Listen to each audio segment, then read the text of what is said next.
So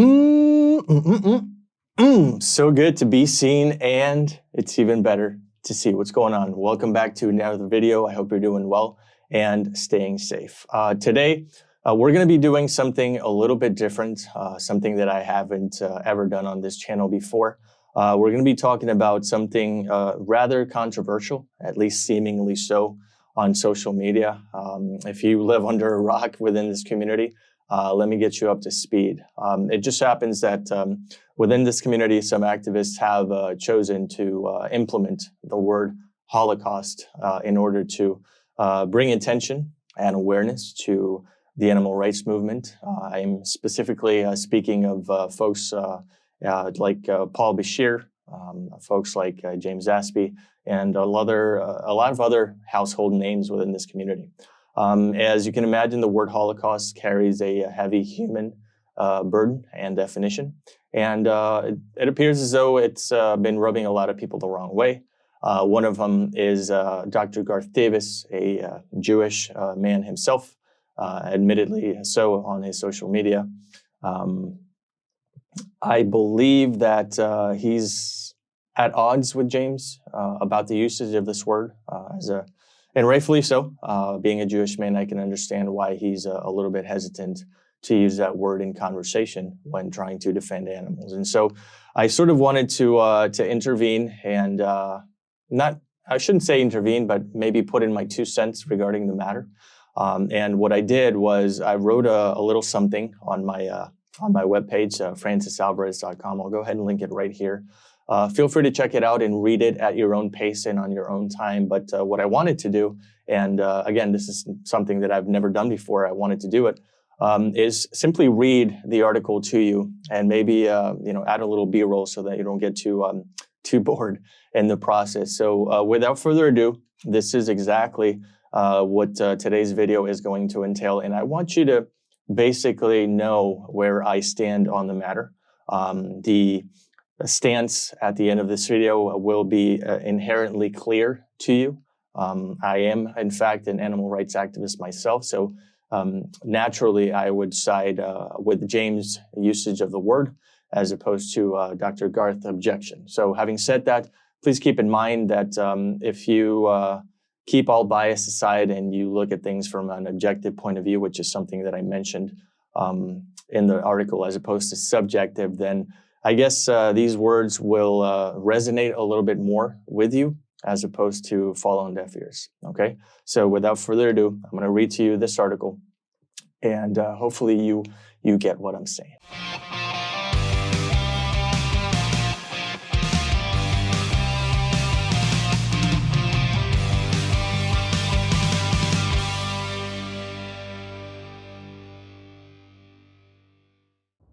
My grandfather used to tell me that you should always call it as you see it. This is me doing exactly that.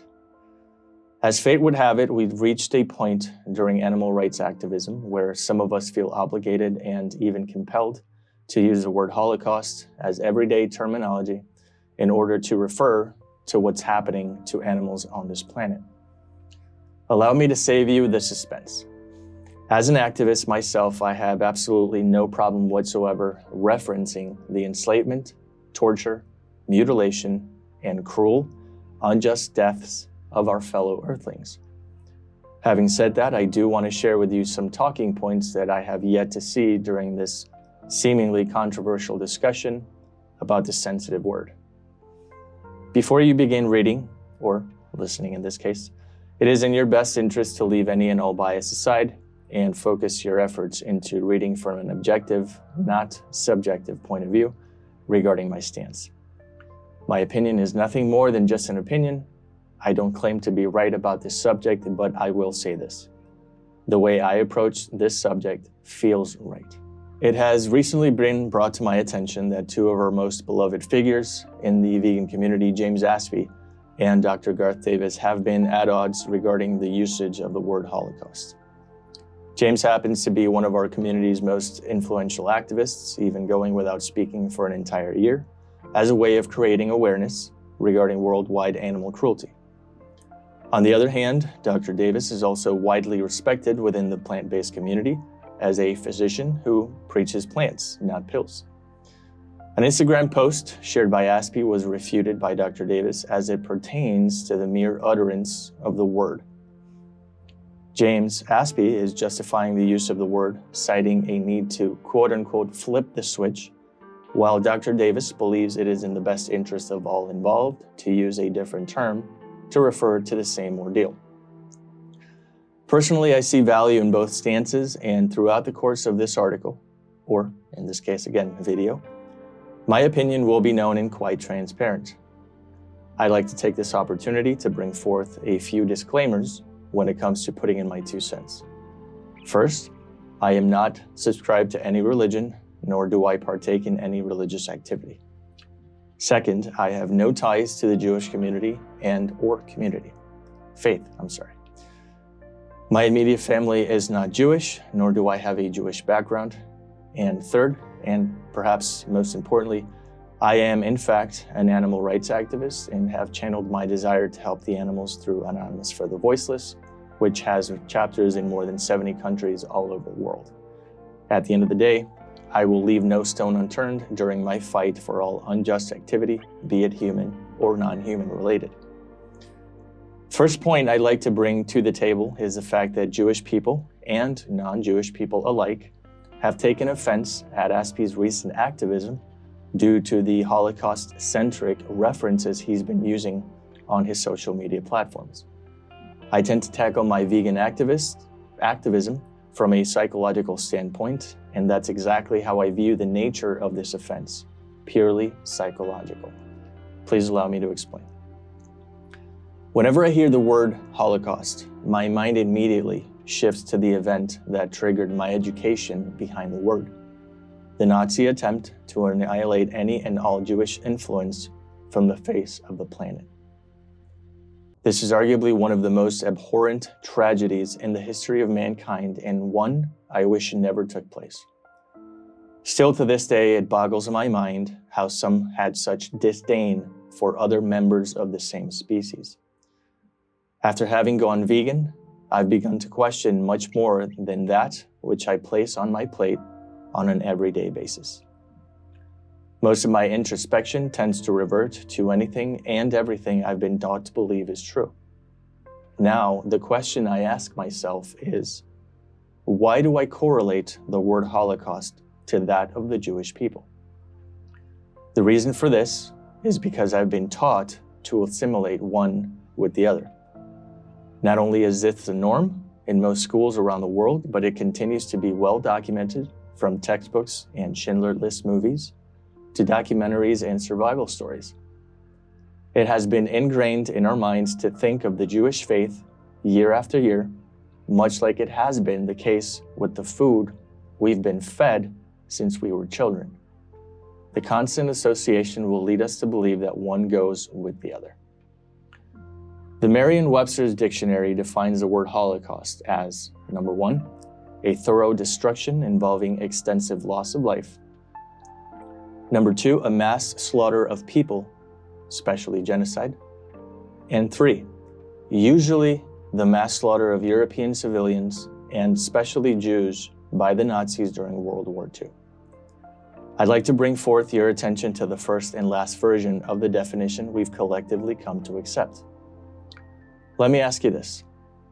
Are humans not thoroughly destroying the planet through the slaughter of billions of land and sea animals, thus resulting in an extensive loss of life?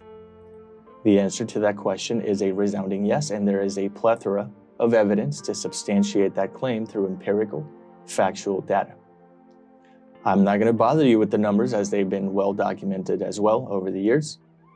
Having said that, is that not at least one of the definitions of the word Holocaust? I believe it is. This is why I have absolutely no problem with Aspie using it as a tactic to bring awareness to the animal holocaust of which he speaks. Evidently, he's causing quite a stir by being interviewed left and right by both traditional and digital media outlets. Furthermore, the word usually proves my sentiment. By using the word usually, we're acknowledging that a man-made creation, in this case the dictionary, contains man-made concepts through man-made verbiage. In other words, it is because of the constant referencing of the Jewish Holocaust that we even feel the need to include it in the universally accepted definition of the word. Trust me when I say this, had it been non-human animals responsible for putting together a book like a dictionary, the word Holocaust would contain a similar definition, but instead of the Jewish reference, it would contain theirs. Usually is a word whose meaning entails a consistent nature. You usually wake up around 6 a.m. You usually have 3 meals a day. You usually hop on your phone to check Instagram. It's safe to say that when we use the word usually to define a dark moment in time, we think of the Jewish suffering because we've been indoctrinated to have their suffering pop into our heads time and time again. It's worth mentioning that Aspie has been on record as prefacing his use of the word Holocaust with the word animal. In no way, shape, or form do I believe he's trying to dismiss the Jewish Holocaust as unimportant and unimpactful. I believe that anything you have learned, you can unlearn. I want to shift gears now and discuss why the term Holocaust seems offensive when being used to refer to anything outside of the realm of the Jewish faith and/or community. As with most vegan activism, much of the root of the problem outside of this community stems from the fact that we view animals as inferior. We have been taught to believe that they are beneath us, and as a result, we can do with them as we please. We see our own species above any other, and with it comes a vast amount of societal problems, one of which has been heavily cited recently: human supremacy. I wholeheartedly believe that this is the reason why Dr. Davis cites heritage in response to Aspie's comments on the matter. By believing that we are superior to any other earthling, we have a false sense of dominance over any other individual, which includes but isn't limited to the Jewish community. That precedent has been ingrained throughout so many human generations that the thought of even questioning our position on this planet, let alone assimilating it to a human travesty, appears and feels like it is appalling and off-putting. This is why the Jewish community is up in arms with Aspie's choice of words. They cannot even fathom the idea of animals being on the same level as them. I don't feel as though I have to double down on my opinion on that front because the facts speak for themselves. Are there ways to go about the vegan movement without offending people? I'm sure there are, and you can try, but I have yet to come across one. Don't get me wrong, if I can maneuver my way around the difficult task of having the vegan conversation with someone, I will always take it. If we were to look back throughout history, no major injustice was ever overcome where an individual or entity was not, quote-unquote, offended by the victim's stance. That is, of course, how all unjust behavior should be seen and appreciated, from the victim's point of view. African Americans, Jews, women, gays, and lesbians. They all pissed off some people along the way, and yet here they are, enjoying their freedoms to be who they are in the world. Do they still have a tall mountain to climb? Absolutely. Have they come a long way? Without a doubt. Have they offended whites, Germans, male chauvinists, and homophobes during their journey? You bet. Should they continue to do so in order to level the playing field? Hell yes. Why? Because if we don't offend an injustice, that injustice shall remain in place forever. Do you know something that offends me, or at least concerns me? It is the fact that the Jewish community and all of those that defend the exclusivity of the word Holocaust have a tough time putting themselves in the victim's shoes. We've all seen the Auschwitz footage. We've all stared at the pictures. We've all witnessed the horrors through which the Jewish community was put through back in the days. So my question now would be, why is it so hard to wrap your head around the fact that a word can also be used for the animals. They've been in the same shoes for centuries. For hundreds of years, they've been tortured, mutilated, murdered, way before any concept of a Holocaust was even invented. They've endured an animal Holocaust way longer than the one that took place during the war. And guess what? It continues still to this day. People barely bat an eyelash because it's animals on whom we're trying to shine light. They've been in the darkness for so long that we can't help but to use a terminology with which humans are familiarized in order to share the spotlight with deserving individuals. I can go on and on about climate, about health, and other issues as well, but I'd rather just explain why I'm favoring any and all resources. If your life was at stake, and one of the options at my disposal to save your life would be to offend your oppressor, would you want me to? Would you consider hurting someone's feelings in exchange for salvation? I'm sure you would. Anyone would. Nobody wants to die, especially not with a knife to the throat or suffocating in a gas chamber. Please excuse that last example, but I wanted to make sure you realize that do unto others is alive and well. But we have seemed to have forgotten the golden rule, religion aside.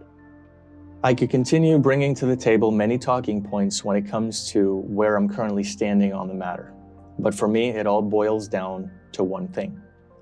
If I have to choose between hurting someone's feelings and saving a life, believe me when I tell you, I will be the first one to hand you a broom and a dustpan so that you can pick up the pieces of your broken heart.